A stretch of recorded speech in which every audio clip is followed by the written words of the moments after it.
के डाउनलोड करके छोड़ देले बा भैया वाला फॉलोअर हो जा आ शायद सब के में से होइबो करी सचिनत होको बजा ना तो खेसारी भैया संगे प्रमोद प्रेमी भैया संगे देखलई होको बजा आ भाभी के तो पूछई नहीं के जोड़ा बा हो वाह प्रेम से बोली छठी मैया की ये कुल माई खूबसूरती बनावेली। हां अब माई के आशीर्वाद बा नीलू जी या पायल जी हमार ज्योति पर, तो हम चाहत नहीं कि हई हमार जो तीनों लोग खड़ा बा तनी हम लोग के दोनों हाथ ऊपर कर एकदम हाई लग हो सब लोग।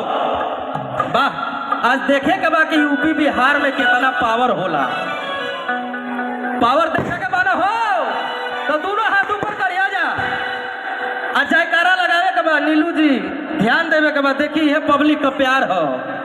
रघुराजवा कहियो हो जा से गाना सुनत रहे और आज सुनावता ये आप लोग का आशीर्वाद है तो प्रेम से बोलिए छठी मैया की साचे दरबार की।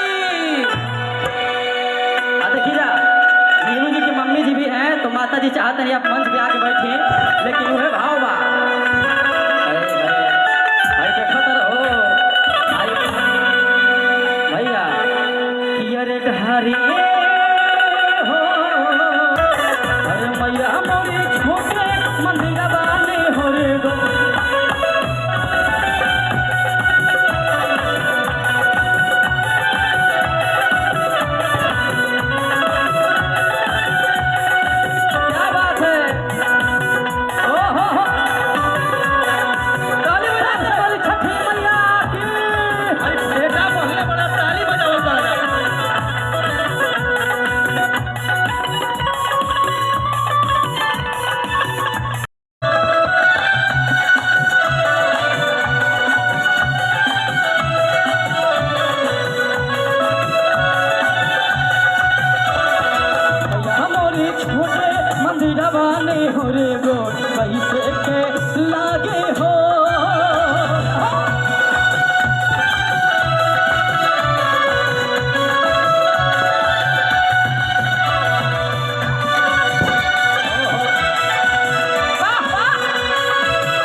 लेकिन कहे के बा भैया अब कमाई से कहता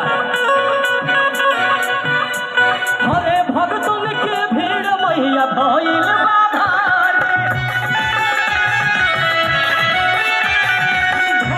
बा भारी हो भइल बा भारी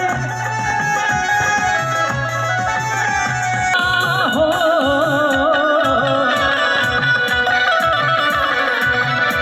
अरे भइल बदरसन जुलुमवाने हुर ताली बजा दे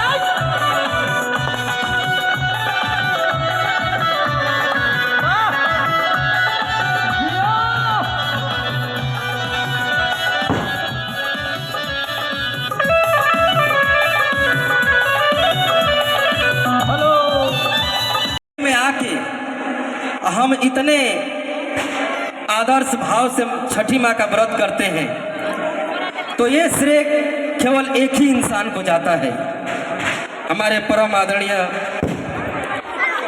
आमदार श्री सुनील प्रभु जी, उनका आशीर्वाद हर साल हम सभी को मिलता है, तो हमारा भी कुछ फर्ज होता है।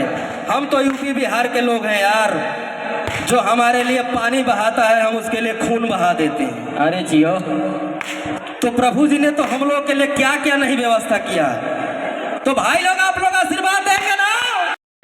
आदरणीय आमदार सुनील प्रभु जी आए हैं, जो यहाँ हमारे पास 10 साल से छठ पूजा करवा रहे हैं, और अब आप सभी वर्ती 10 साल से आके छठ पूजा कर रहे हैं। इसमें सुनील प्रभु जी का बहुत बड़ा जो देखिए गायत्री दुबे जी अगर हेलो गुम हो गई है कि आज महाराष्ट्र के धरती पे हमनी के कर्म भूमि महाराष्ट्र जे हमनी के 2 रोटी खाए कमाए खातिर पूरा यूपी बिहार महाराष्ट्र झारखंड सब लोग आइल बा। हमनी के परम आदरणीय सुनील प्रभु जी आइल बनी। छठी माई से यही निवेदन बा, हे माई यही तरह सर के खूब आगे बढ़ाई। हम चाहते हैं एक बार ताली बजा कर स्वागत कर रहे हैं।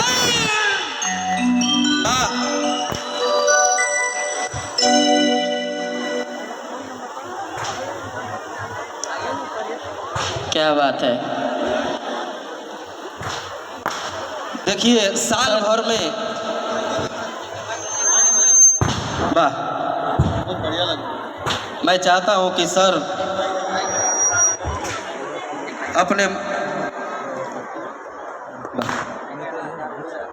प्रेम से बोलिए छठी मैया की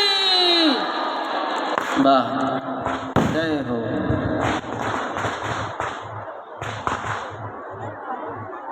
बहुत बहुत धन्यवाद सर, आप हर साल मौका निकाल के आते हैं हम लोग को आशीर्वाद देने के लिए।